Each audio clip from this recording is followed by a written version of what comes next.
patriot. A look back at the life and legacy of Senator Bob Dole and the incredible mark he left on his party and the nation. Also, they're fed up and ready to fight back. Residents in one of LA's most exclusive neighborhoods speaking out now about the rise in violence in their community, the increased efforts to stop the crime spree. Now, on the News at 10.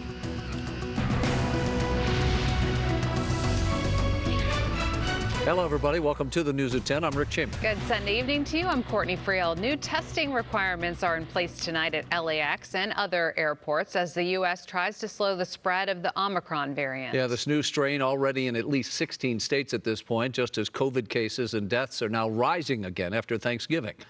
Major airports like LAX are viewed as key entry points for the variant because of all the international travelers who arrive every 24 hours or so. Ktla Dt.'s Jean Kang is live for us at LAX with an update on testing and cases. Hi, Jean. Hey there, Rick and Court. First of all, look at how busy it is here at the Tom Bradley International Terminal at LAX. All of these cars and traffic, a lot of folks traveling overnight tonight. When we talk about those new travel rules, they launched just hours ago. Those are for people flying into the United States, and you have to, of course, get tested. And tonight, a lot of people were caught by surprise. New travel rules started tonight. To enter the U.S., all international passengers must show a negative COVID-19 test taken no more than 1 day before flying into the United States, whether or not you're vaccinated. Karan Tabrizi flew in from Iran to LAX just before the deadline. So what would have happened if all of a sudden they changed this and you're trying to fly from Iran? You would have been stuck there? Probably, yeah. They're pretty strict. For the first time in months, the nation is averaging more than 100,000 new COVID cases every single day. That's after millions of Americans traveled for Thanksgiving.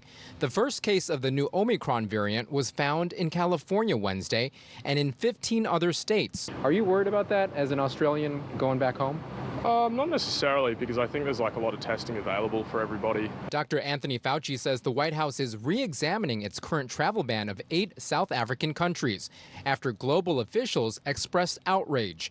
He says, quote, "It doesn't look like there's a great degree of severity as first believed over the new mutation." All 3 COVID-19 vaccines remain highly effective in preventing serious illness, hospitalizations, and deaths from the Delta variant.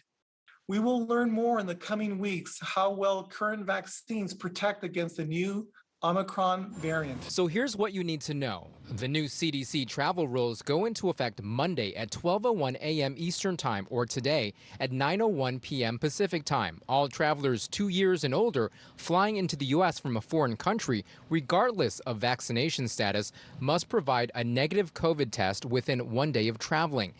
Travelers who show proof they've recovered from COVID-19 in the past 90 days are exempt. International travelers coming into the U.S. are encouraged to get another viral test 3 to 5 days after arrival. Unvaccinated travelers should quarantine for 7 days after arrival. I think it's something necessary. It's if we still want to be able to travel, I think it's a necessary evil. And the CDC says that these travel regulations are very strict. If you don't get tested with those new rules, you won't be allowed to fly into the United States. Reporting live at LAX tonight, Jean Kang, KTLA 5 News.